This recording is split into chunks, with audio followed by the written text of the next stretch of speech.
My adoring people. Today we are going to talk about how to increase our hair growth. Ingredients to make rosemary water.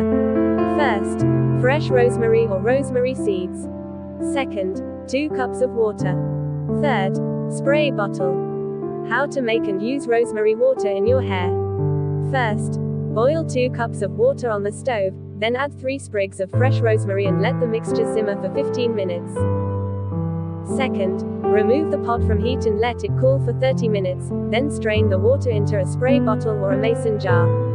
Third, spritz the rosemary water into your hair and work it into your scalp 2 to 4 times a week to speed up hair growth and cut down on dandruff.